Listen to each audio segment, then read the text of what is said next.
सुनो कहानी। हर कहानी के पीछे एक सच्ची मेहनत और दिल जुड़ा है। अगर ये एहसास आपको पसंद आ रहा है तो हमारे चैनल को सब्सक्राइब करके सपोर्ट करें। अभी तक के साथ के लिए आपका बहुत बहुत धन्यवाद। तो चलिए शुरू करते हैं आज की कहानी। भाभी, दरवाजा खोलिए, मुझे अंदर आना है। वो आवाज ऋतु की थी, लेकिन उसमें ऋतु जैसी कोई बात नहीं थी। वो आवाज फटी हुई, भारी और ऐसी लग रही थी जैसे कोई गले में कफ भरकर बोल रहा हो। समीर, जो अभी अभी नींद से उठा था, दरवाजे की तरफ बढ़ने लगा। ऋतु है, पता नहीं क्या हुआ है इतनी रात को उसे। नहीं समीर, रुक जाओ। नेहा जमीन से उठी और उसने पूरी ताकत से समीर का हाथ पकड़ लिया। उसकी आंखों में बेतहाशा खौफ था। उसने अपने खून से सने पैर और वो तांबे का टूटा तावीज समीर के सामने कर दिया। उस ताबीज से निकला वो कागज जिस पर खून से नेहा का नाम और तांत्रिक यंत्र बना था, उसे देखकर समीर के होश उड़ गए। ये सब क्या है नेहा? ये मौत का सामान है समीर, और ये मुझे तुम्हारी मासूम बहन ऋतु ने दिया था। समीर कुछ समझ पाता उससे पहले ही दरवाजे के बाहर से आने वाली आवाजें बदल गईं। अब कोई दरवाजा नहीं पीट रहा था, बल्कि दरवाजे के नीचे हिस्से पर कोई अपने नाखून रगड़ रहा था।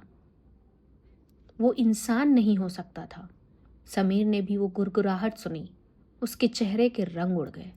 उसने धीरे से दरवाजे के की होल से बाहर झांकने की कोशिश करी। समीर ने अपनी आंख की होल पर लगाई। बाहर गलियारे में एकदम अंधेरा था। उसे कुछ दिखाई नहीं दिया। उसने ध्यान से देखने की कोशिश की कि तभी की होल के दूसरी तरफ से किसी ने एक पीली सफेद पुतली वाली आंख समीर की आंख के बिल्कुल सामने कर दी। समीर चीखते हुए गिर पड़ा। वो क्या है? नेहा, नेहा, वो ऋतु नहीं है। दोनों पति पत्नी रात भर उस दरवाजे से सट कर बैठे रहे, अपने हाथों में हनुमान चालीसा पकड़े हुए। सुबह की पहली किरण फूटने तक बाहर से अजीब व गरीब आवाजें आती रही। कभी कभी किसी के रोने की आवाज, तो कभी किसी अनजान भाषा में मंत्र पढ़ने की आवाज। सुबह जब सूरज पूरी तरह निकल आया और बाहर खामोशी छा गई, तब समीर ने हिम्मत करके दरवाजा खोला। बाहर कोई नहीं था। सिर्फ दरवाजे के निचले हिस्से पर गहरे नाखूनों के निशान थे, मानो किसी जंगली जानवर ने उसे फाड़ने की कोशिश करी हो। समीर सीधा ऋतु के कमरे की तरफ भागा। नेहा भी लंगड़ाते हुए उसके पीछे गई। समीर ने ऋतु के कमरे का दरवाजा खोला। ऋतु आईने के सामने खड़ी अपने बाल बना रही थी। उसने मुड़कर देखा और एकदम सामान्य मीठी सी मुस्कान के साथ बोली, गुड मॉर्निंग भैया। अरे, ये भाभी के पैरों पर क्या हुआ? पट्टी क्यों बंधी है? उसके चेहरे पर इतनी मासूमियत थी कि एक पल के लिए समीर और नेहा दोनों सन्न रह गए। समीर ने आगे बढ़कर ऋतु के हाथ से कंघी छीन ली और वो खून से सना कागज उसके चेहरे के सामने किया। ये क्या है ऋतु? तुमने अपने भाभी को ये ताबीज दिया? क्या चाहती क्या हो तुम? ऋतु ने उस कागज को देखा और उसकी आंखें फटी की फटी रह गई। वो फूट फूट कर रोने लगी। भैया, भैया, मेरा भरोसा कीजिए। मैंने भाभी को जो ताबीज दिया था वो सफेद धागे में था और उसके अंदर भभूत थी। ये ताबीज मेरा नहीं है। मैंने ऐसा कुछ नहीं किया। ऋतु रोते रोते जमीन पर बैठ गई। उसने नेहा के पैर पकड़ लिए। भाभी, आप तो मुझ पर शक ना करें। आप कैसे मुझ पर शक कर सकती हैं? मैं तो आपकी जान बचाना चाहती थी।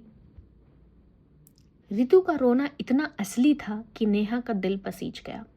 अगर ऋतु सच बोल रही थी तो वो ताबीज किसने बदला, और रात को दरवाजे के बाहर कौन था?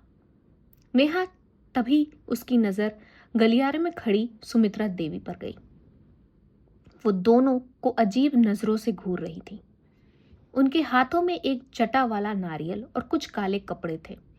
सुमित्रा देवी ने जैसे ही नेहा को देखा, वो तुरंत मुड़ी और तेज कदमों से हवेली के पिछले हिस्से की तरफ चली गई। नेहा के दिमाग में बिजली सी दौड़ी। कहीं माँ जी तो नहीं? सुमित्रा देवी ही थीं जो रात दिन पूजा पाठ में लगी रहती थीं। क्या इन्होंने ही रितु का ताबीज बदला था? क्या वो रितु को भी फंसाना चाहती थी? उस दोपहर समीर किसी तांत्रिक को ढूंढने के लिए शहर निकल गया। रितु अपने कमरे में बंद होकर रो रही थी। नेहा जानती थी कि यही सही मौका है। उसने सुमित्रा देवी के कमरे में जाकर उस पुराने गोदाम की चाबी ढूंढी।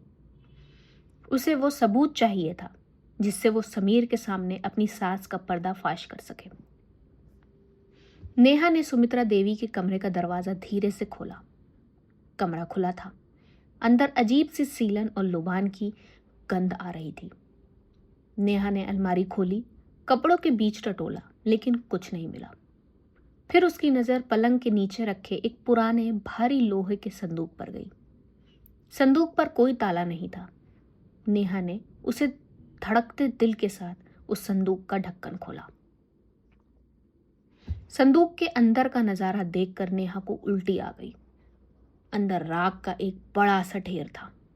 उस राख में जानवरों की छोटी छोटी हड्डियां, जंग लगी कीलें और सिंदूर से रंगे हुए नींबू पड़े थे। लेकिन नेहा की नजर उस राख के बीच दबी एक डायरी पर गई। उसने कांपते हाथों से वो डायरी निकाली और उसके पन्ने पलटे। उसमें संस्कृत और किसी अनजान भाषा में भयानक तांत्रिक क्रियाएं लिखी थी। मारण प्रयोग, वशीकरण, रक्त आहुति, ये सब पढ़कर नेहा का शरीर सुन्न पड़ गया था। तभी डायरी के आखिरी पन्ने के बीच से कुछ तस्वीरें निकली। पहली तस्वीर नेहा की थी। उसकी आंखों पर सुई चुभई गई थी और पूरे चेहरे पर लाल स्याही से क्रॉस बना था। नेहा के पैरों तले जमीन खिसक गई। उसका शक यकीन में बदल चुका था। उसकी सास ही उसकी कातिल थी। लेकिन जैसे ही नेहा ने दूसरी तस्वीर उठाई, उसकी सांसें वहीं रुक गई। वो तस्वीर सुमित्रा देवी की अपनी खुद की तस्वीर थी और उस तस्वीर की हालत नेहा की तस्वीर से भी बदतर थी। सुमित्रा देवी के गले वाले हिस्से को ब्लेड से बुरी तरह से काटा गया था और तस्वीर के पीछे खून से लिखा था, तेरी बलि सबसे पहले होगी। अगर सुमित्रा देवी ये काला जादू कर रही थी तो उन्होंने अपनी ही तस्वीर को इस तरह से क्यों बिगाड़ा था? क्या इसका मतलब ये था कि सुमित्रा देवी ये सब नहीं कर रही? क्या वो खुद भी एक शिकार थी? तुम्हें यहां नहीं आना चाहिए था नेहा। नेहा झटके से पलटी। दरवाजे के पास सुमित्रा देवी खड़ी थी। उनके बाल बिखरे हुए थे, चेहरा पीला पड़ चुका था और आंखों में एक ऐसा खौफ था जो नेहा ने पहले कभी नहीं देखा था। वो गुस्से में नहीं थी, वो कांप रही थी। माँ जी, इतना कहते हुए नेहा के हाथ से डायरी छूट गई। सुमित्रा देवी दौड़कर नेहा के पास आई और उसके दोनों हाथ पकड़ लिए। उनकी आंखों में आंसू भरे थे। तूने तूने ये क्या देख लिया बेटी? मैं कितनी बार मैंने कहा इस घर से चली जा, तूने मेरी बात नहीं मानी। वो वो हम सबको मार डालेगा। सुमित्रा देवी फूट फूट कर रोने लगी। नेहा पूरी तरह चकरा गई थी। जो सास उसे जहर लगती थी, आज वो एक बेबस औरत की तरह उसके सामने रो रही थी। कौन है माँ जी?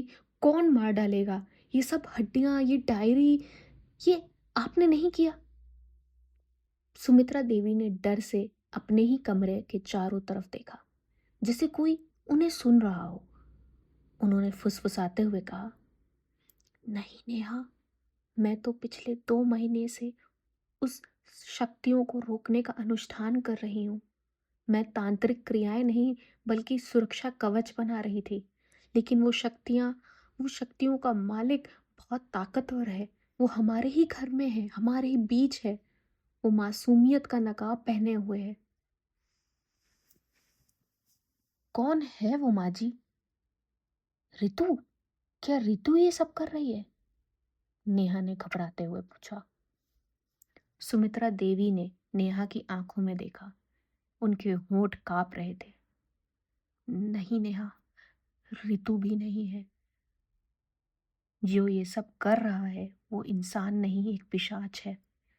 वो इस घर के खून का ही प्यासा है। और वो है। इससे पहले कि सुमित्रा देवी वो नाम ले पाती, अचानक उनकी आंखें पलट गई। उनका पूरा शरीर अकड़ गया था। माँ जी, माँ जी, नेहा चीख रही थी। सुमित्रा देवी के मुंह से वही अजीब सी जानवरों जैसी गुर्राहट निकलने लगी जो नेहा ने रात को बिस्तर के नीचे से सुनी थी। उनके गले की नसें तन रही थी, जिसे कोई अंदर से उनका गला घोट रहा हो। वो हवा में हाँफने लगी और फिर सुमित्रा देवी के मुंह से खून का एक फव्वारा फूटा। वो खून नहीं था, वो वही काली राख थी। उनके मुंह, नाक और कान, सब जगह से काली राख बह रही थी। वो जमीन पर गिरकर तड़पने लगी। नेहा दरवाजे की तरफ भागी, लेकिन दरवाजा बाहर से किसी ने लॉक कर दिया था। बचाओ, बचाओ, कोई दरवाजा खोलो। नेहा ने दरवाजा पीटना शुरू किया।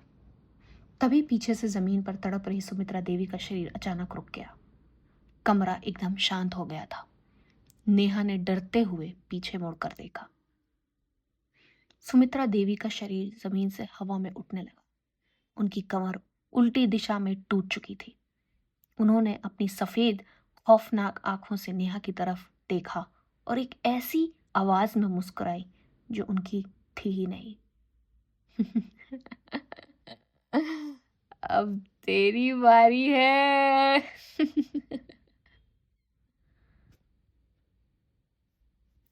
क्या होगा नेहा का? क्या वो जान पाएगी कि इसके पीछे कौन है, या अपनी ही जान बचा पाएगी वो? जानने के लिए हमारा अगला एपिसोड देखें।